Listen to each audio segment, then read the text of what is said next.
All right, yes, I am. Wow, what I've been live for 7 minutes? That's weird. I don't. Okay, no, I have not been live for 7 minutes. That was the old one. Okay, I'm trying to get used to all this live stuff. Okay, all right. So I am going to be reading a book called "Meet Your Strawman" and everything that you want to know. The reason why I'm reading this is because I want you guys to start to understand that um, everything that you've been taught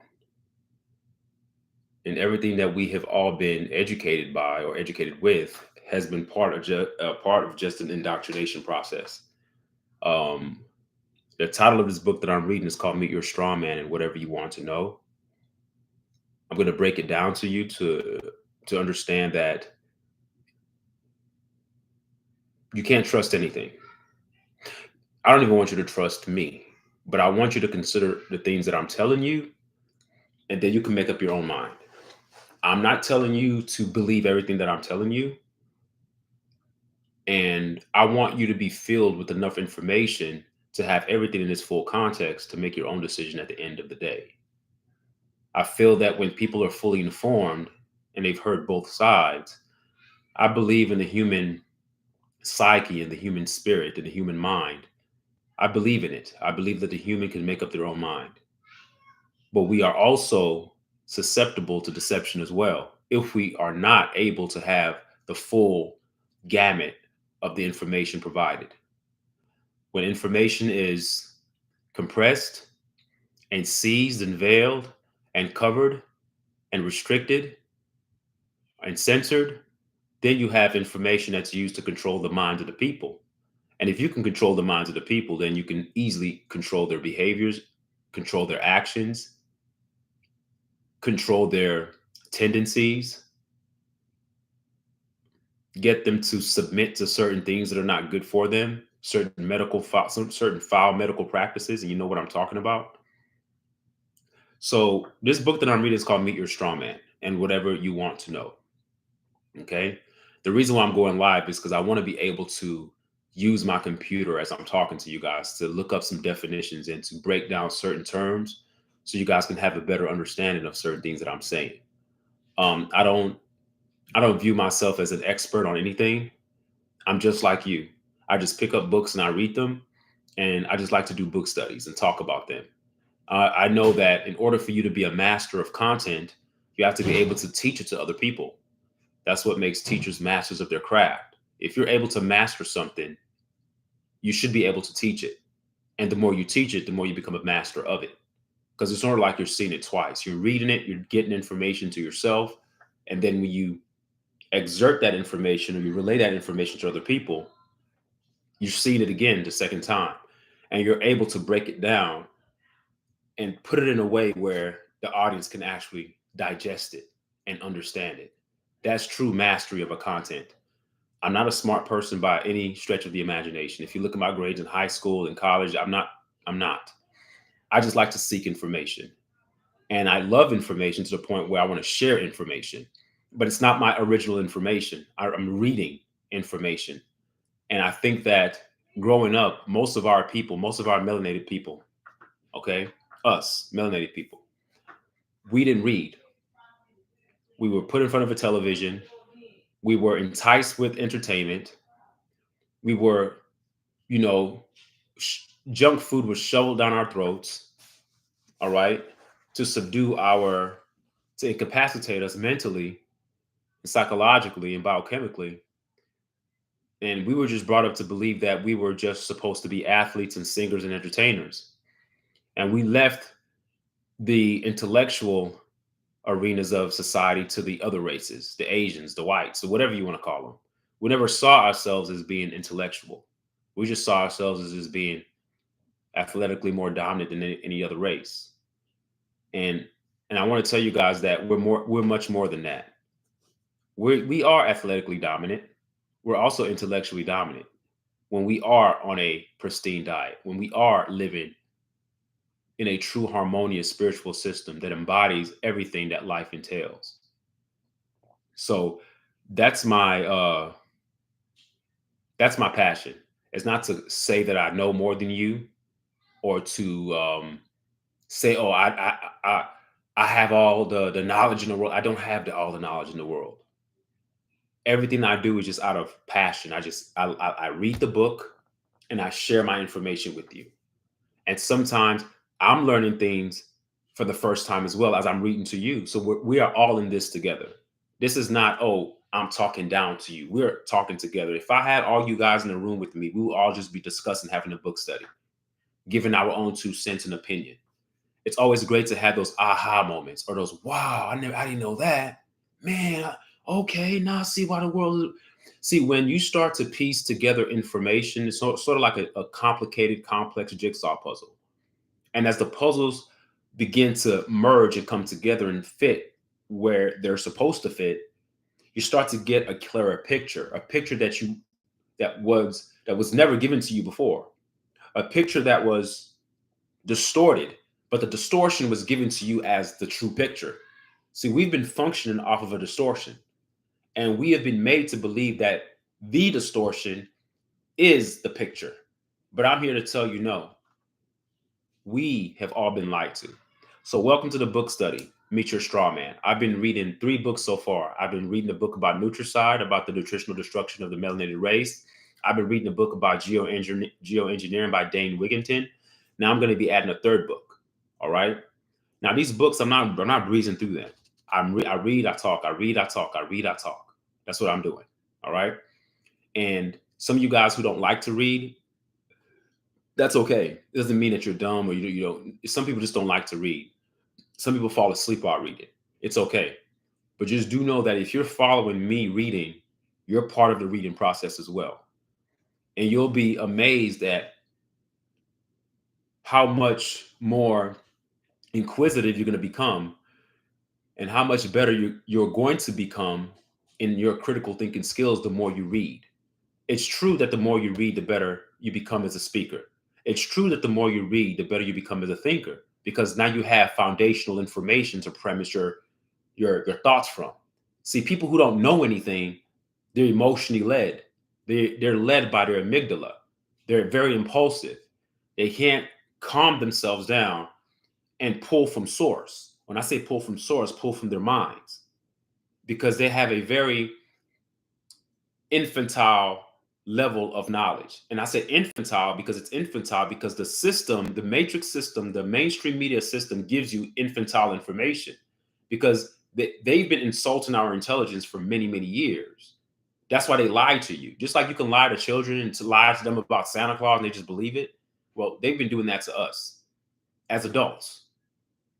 Oh, they're not going to know any better. Just tell them this. Just let them think that the voting counts, or just let them think that presidents have the power to make changes in the world. Or just let them know that all these wars are really wars being fought for the good of humanity. Oh, just let them think that let them think that these medical practices are good for them. Oh, yeah, yeah, yeah. Let's get a person called an expert on television and say that this is safe and effective. And yeah, yeah, yeah. And like sheep, we're like, okay. But if you have foundational content, you can look at the information you're receiving and start to see, okay, this doesn't make sense. This makes sense. And you start to piece things together. All right. So I'm going to start. Meet your straw man and whatever you want to know. Okay. Okay. Let's have a little quiz here. All right. It says, who meets there? Who meets at the White House? Who meets at the state? Who meets at the White House? Okay. What do they do there? Do they help you in any way? All right. So if your answer for the first question was members of the government, if you think that members of the government meet at the White House, that's an okay answer to have. I'll tell you if you're right or wrong. If your second answer to the question that says, what do they do there? If you say that they represent all the people living in the country, that's a good answer because those are the things we've been taught, right? We've been taught that the state capitol, members of government meet there. And when they do go there, they're there to represent all the people that live in the country, like they're there to represent you. And you're also taught that they help. Do they help you in any way? And we've been taught growing up that the government is here to help us, right? Yes, they create laws to protect me and my family. That's surface level knowledge. That's what they want you to believe. Surface, okay? If your answer to those three questions was what I just read, that members of the government meet at the state capitol, they're there to represent the people in the country, and they create laws to protect you and your family, then let me congratulate you on getting every one of your answers wrong. Those are lies. All lies. Don't be shocked. Follow me. Didn't do too well on that quiz. Okay, let's have another go. When was slavery abolished? And these are just rhetorical. I'm going to get to the answers. I'm just having you guys to think. When was slavery abolished? Was slavery legal? And the last question is, are you in debt to a financial institution? Okay. Now, here are the answers for the first question. So I asked you six questions in the beginning. Okay. And I gave you some answers that are surface. And I told you that the first three answers to the first three questions that I asked you were all wrong. Okay. Then I ended up asking you three more questions. So 3 and 3, that's 6, a total of 6 questions. Now I'm going to give you the answer to all the questions. Okay. According to the author of this book. All right. Here are the answers. All right. Number 1, the serving officers of a commercial corporation. That's who meet at the state capitol. These are servicing officers of a commercial corporation. So the state capitol, those government workers, they're nothing but commercial. It's a corporation. America is a corporation. That's essentially what he's saying. All right, it's a corporation. Number 2, they think up ways to take money and goods from you. So they're not there to help you or your family or create laws to protect you and your family. They're there to take money and goods from you. Hold on for a second. Hold on. Let me attend to him real quick.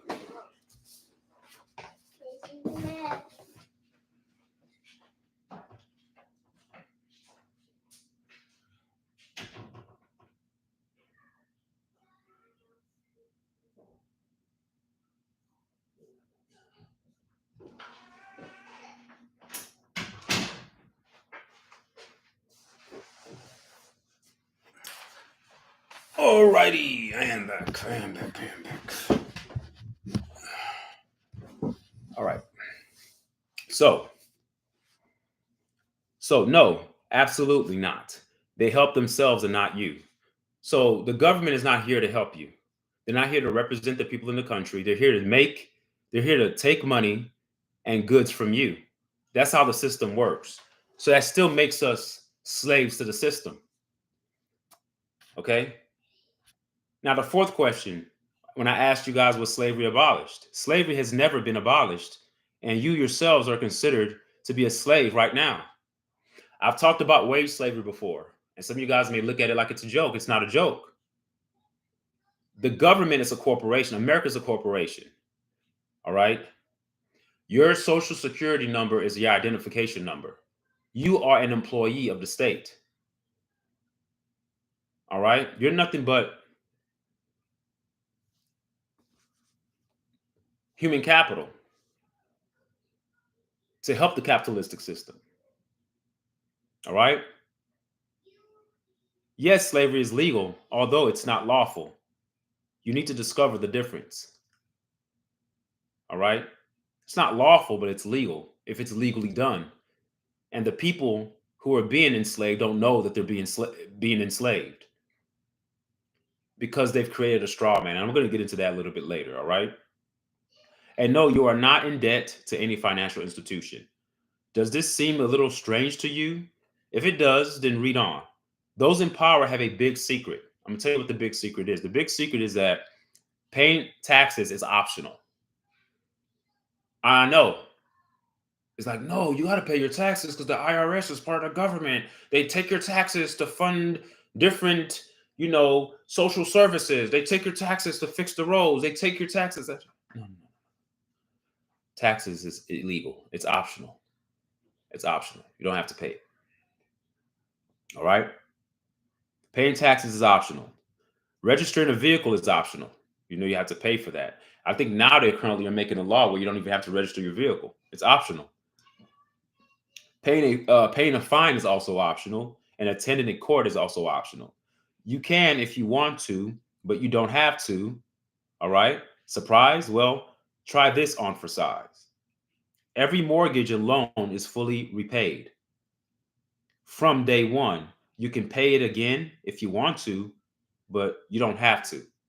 So this monthly stuff that you keep paying, you don't have to. And you say, but if I don't, they're going to take my house. They're going to take this. I'll get into it later. All right. He's just starting off, because this is how an author will get your attention. They're going to say a lot of things that are going to catch your attention. And you're going to be like, whoa, whoa, whoa, whoa, whoa.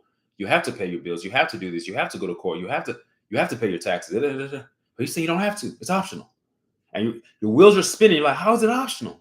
I thought everybody has to do that. Wait, be patient. We're going to get there. If nobody has told you that you are a straw man, then this could be a very interesting experience for you. Now, let me look up what straw man is. I know what it is, but I am going to show you the definition of what a straw man is. Okay? Let me type this in here. What is a straw man? What is a straw man? Okay? What is a straw man? Let me share my screen here.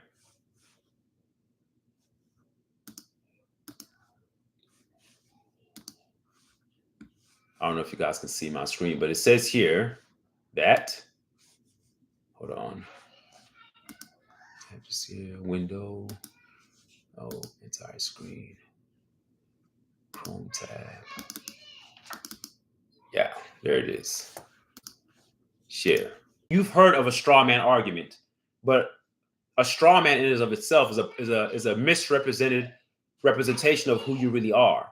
So that makes you a person, a target, and an individual that's easily conquered, that's easily oppressed, because you have been created. Your straw man has been created for the corporation. Your real self is not you. Your government name is a straw man. And they're using that government name in your birth certificate as a means to feed the system.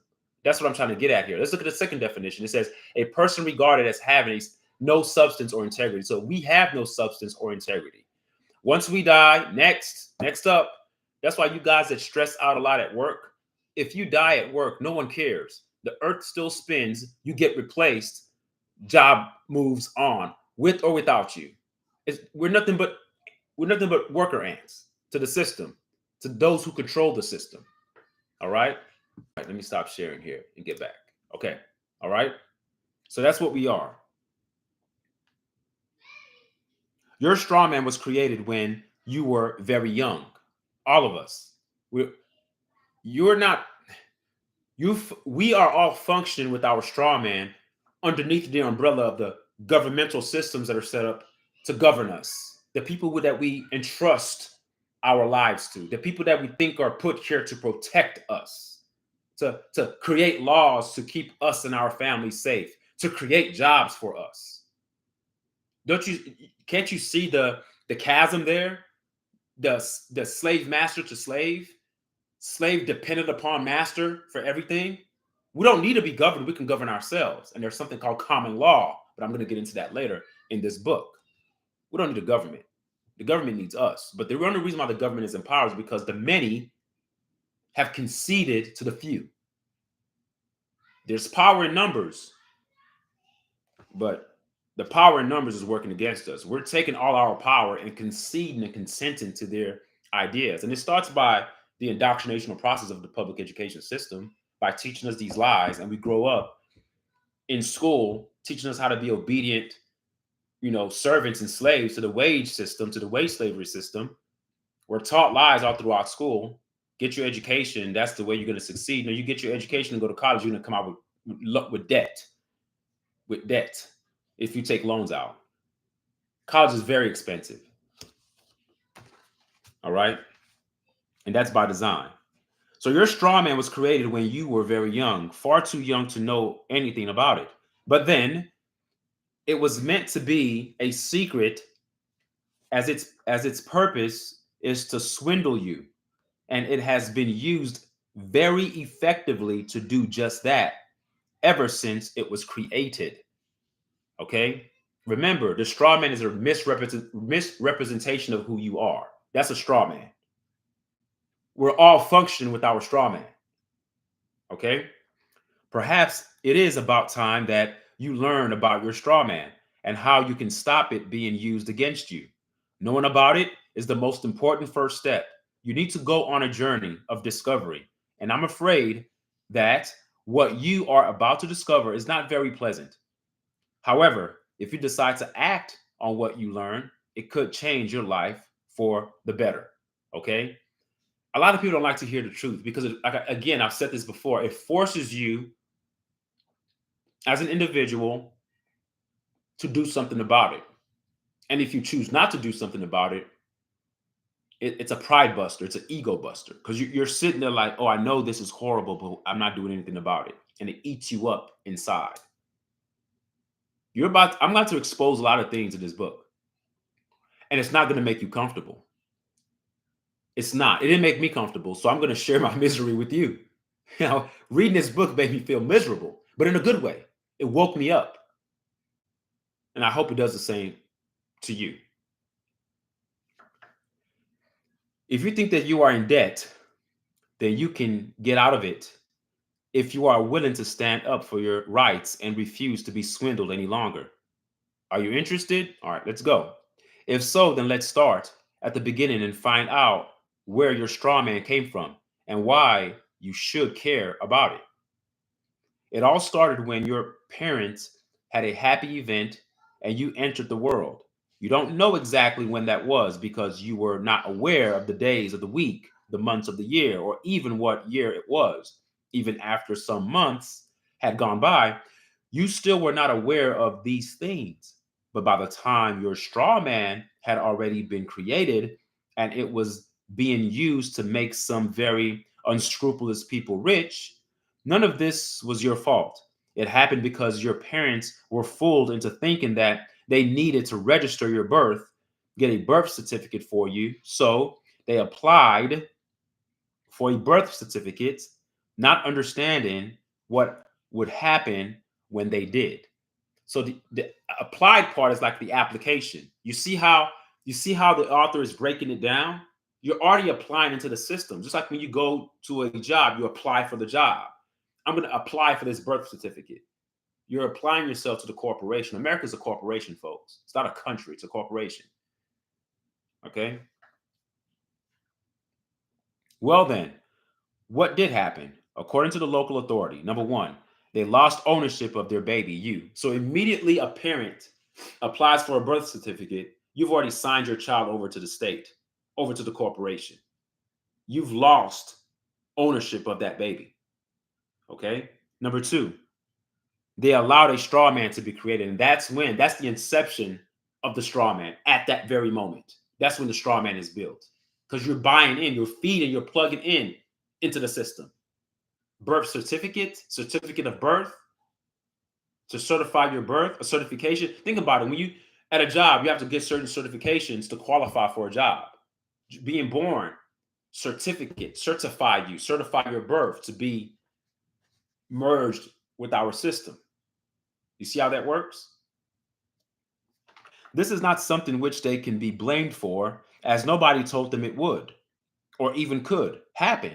Nor did anybody tell your parents what a straw man is or how it can be used against their baby. In actual fact, the registration is a contract which is in reality null and void because there was no full disclosure by the local authority, nor was there intent or contract on the part of your parents. There wasn't a contract. There wasn't a contract developed. You apply for the birth certificate, that was it. Because when you apply for something, it has to be a mutual agreement between both parties. There was none. It was just you applying for something, and that was it. Okay? The registering of a baby's birth passes ownership of the baby to the local authority, and that alone allows the local authority to take the child away from the parents if they ever want to do that. We have child protective services for that. How many children have been taken away from their parents because CPS deems certain things are happening in the home and the child's not safe? And usually the child ends up being put in worse situations than they were in initially. All right. The government can take your children. This applies until this child reaches the age of maturity set by the current legal statutes. And he's very meticulous and strategic in the terms that he uses. He uses the term statutes because it's not a law. Statutes, you don't have to acquiesce to a statute. A statute is a more diluted version of a law. There's only 3 common laws that govern us, and I'm going to get into that later. When you say something is law, it means something that's fixed and that's immutable. It cannot be changed. That's law. Statutes are just things you put in to control people, and you don't have to adhere to a statute. There's a difference between a statute and a law. Okay? Statutes are used to control the masses, and that's what we're essentially governed by, but they call them laws, but they're actually statutes. There's a difference. There's a clear distinction between the two. All right. So this applies to the child, to the child reaches the age of maturity, and they say the age of maturity is when you're 18, but which is actually dumb because the human brain isn't even fully developed till you're in your late 20s, sometimes in your early 30s. So I guess if you're, I don't know, young enough to go to war and young enough to die for your country, I guess they have to actually tell you that you're mature at that point. But anyway, I'm reading along here. I digress. All right, so this applies until the child reaches the age of maturity set by the current legal statutes. Doing that is not lawful, but after the birth has been registered, it is legal. And there is a world of a difference between those two terms, a difference which it is very important that you come to clearly understand. So, what is a straw man? Now, early, I showed you guys the definition of what a straw man was. Briefly, I showed you what that was. All right. But the book is going to delve a little bit deeper and tell you what it is. All right. So, what is a straw man? A straw man is a fictitious legal entity created with the hope that as the child grows up, he would be fooled into believing that he is actually the straw man. That's a psychosis in and of itself. The straw man is a fake representation of you. Here's the real you over here. The fake you is here. What they've done, they've made you think that the real you is the fake you. So we have an inverted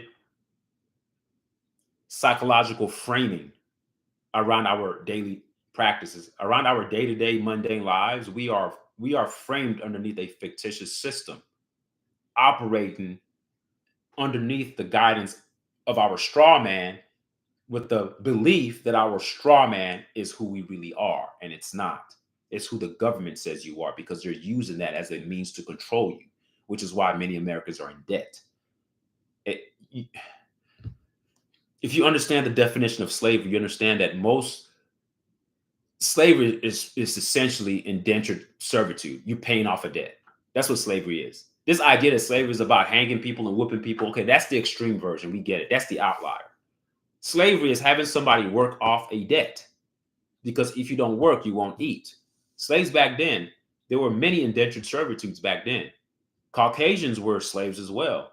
You had melanated people who owned slaves too. If you work for a corporation, you're a slave to the corporation. Don't go to work and see what happens to you. You let go. You can lose your house. You can lose things. That's where you get the term wage slavery from. The wage of the pay that the wage is what you're going for, because the wage is what supplies you your sustenance.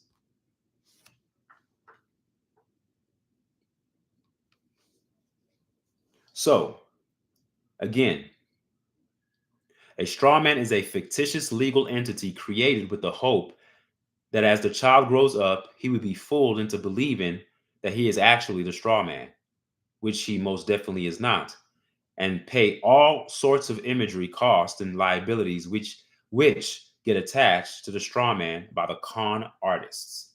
We're being conned daily. So how is a straw man created? All right, the author says, well, the mechanism involves the unnecessary birth certificate, which the parents imagine is about and belongs to their baby, neither of which is actually true. So but this is not to call anybody out or make anybody feel dumb. That's not the point here. All right. We've all been fooled. Parents are doing the best they can with what they know. But when you do a birth certificate, that's what you're essentially thinking as a parent. You think that, hey, I'm gonna no, apply for this birth certificate, and this birth certificate means that it's a good thing, right? The mechanism involves the unnecessary birth certificate, which the parents imagine is about and belongs to their baby. So you think it belongs to your baby, but no, you're signing off your baby to the local authorities. You're just the steward. You're the steward of your child. The government owns your child. That's where you get the term, "No, don't say my government name." The government owns all of us. They do. I know it's hard to swallow, but it's true. If the baby has been named James and the family name is Martin, then you would expect the birth certificate to have the name James Martin. Okay, first name James, last name Martin, right? Printed on it. If that is what is printed on it, then all is well. And it is a genuine birth certificate and nothing more. However, if any other name is there, then the document is not a birth certificate, but instead it is the creation of a straw man masquerading as James Martin. The alternative, the alternative entries might be any of life following examples. Now, James Martin in all caps. There's a difference when a name is written in all caps and when your name is written with the first initial of your name capitalized and the first initial of your last name capitalized. There's a difference there. Okay. The alternative entries might be any of the following examples. So James Martin in all caps, Mr. James Martin, Martin, Mr. James, or anything else, which is not exactly James Martin and nothing else. So they have manipulative ways of writing the name on the birth certificate. All these things are little minute details that people look over. All right. So if your name is James Martin, a normal person will write their name James Martin, capital J A M E S, space, capital M for Martin, lowercase a R T I N for James Martin. But on these birth certificates, they don't do that. They'll write the name any other way than that. They'll write James Martin in all caps. They'll write Mr. James Martin, or they'll write Martin, comma, Mr. James, or anything else, which is not exactly James Martin and nothing else. So why create a straw man? So I've talked about what a straw man is. I've talked about how a straw man is created. It's created through the means of the birth certificate. Now I'm going to talk about why the straw man is created. And this is where I'm going to end here. Okay, I'm going to keep this live short as possible. I'm already at 33 minutes. Okay, so why is this straw man created? This is why it's created. The answer is in order to charge the straw man imaginary costs and penalties and fool the human James Martin into paying those amounts. These imaginary charges include income tax, council tax, inherent tax, capital gains tax, road tax, import tax, value added tax, fuel levy, loan interest, bank charges, and anything else the full-time professionals can think up, and are confident that you will not notice that you never agreed to pay and don't need to pay. You never agreed to pay that, but we all are born thinking that's just the way it is. Think about it. If the masses, if the majority of the people in the world or a majority of people in America just woke up to that and said, screw this, we're not paying any taxes. What are they going to do? Arrest everybody?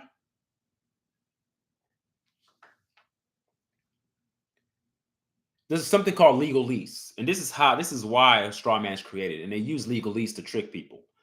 All right. Legal lease. All right. Tell you what it is. Legal lease is a secret language invented to trick you.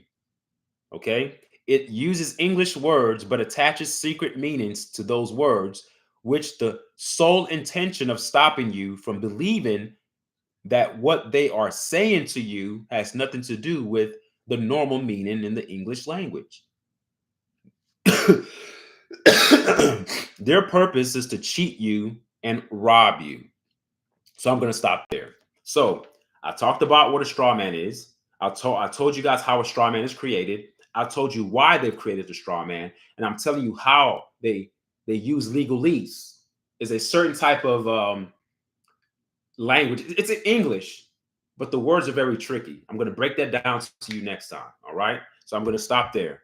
All right. I'm going to start off where next time giving you the example of how they use legalese to trick you into paying all these, incredible costs and fines and taxes. All right. Thank you guys for listening. Um, this is my first time doing a live, and I just wanted to try this out for the first time and see how it went. All right. Thank you guys. Till next time.